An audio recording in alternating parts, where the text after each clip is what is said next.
So where does someone learn something this intricate and complicated?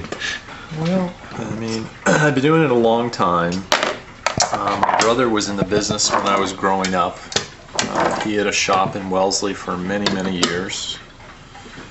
And it was my summer job in high school and college. And I've always been pretty mechanical, so whether it was taking bicycles apart or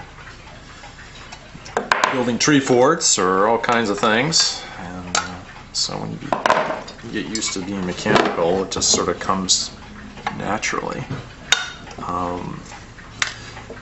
So I went through more or less apprenticeship with my brother.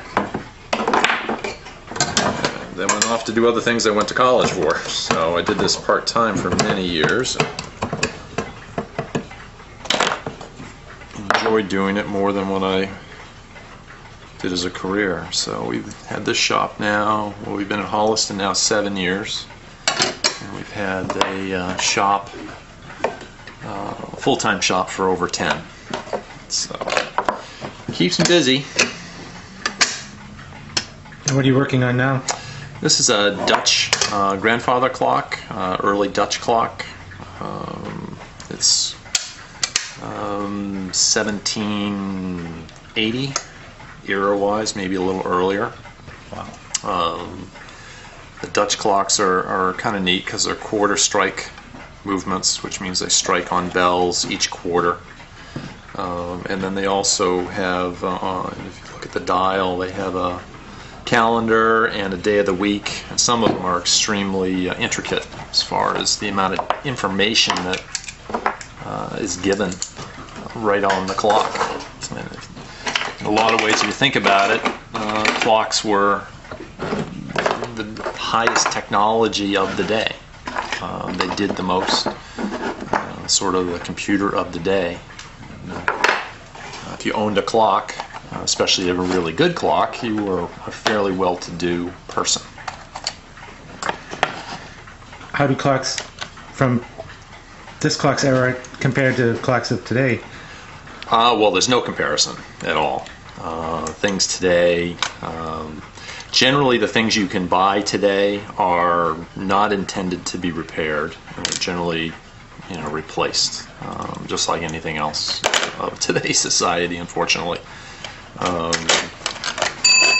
These are made in such detail and craftsmanship that 200-300 years later, you can still repair them and still keep them going, which is what I love doing. And there's a connection with history, with people in history. I've worked on a few clocks that have direct connections with Benjamin Franklin, which I love. I mean, that part of history is an amazing thing. But to work on a clock that was made by a clockmaker who was a friend with Benjamin Franklin is pretty neat.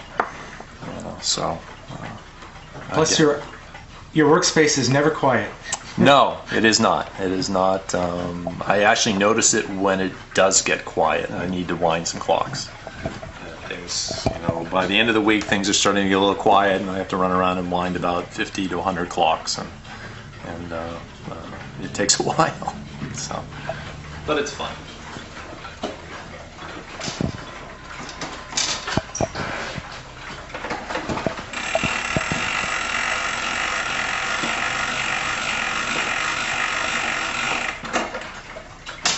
So every clock in this shop is a winder that you have to do yourself? Yeah, with the exception of this one, which is an early self-winding clock.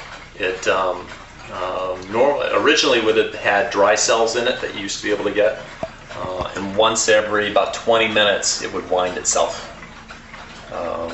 Right now we have a battery running it, so I'm running it to test it right now. I haven't put the dial back on.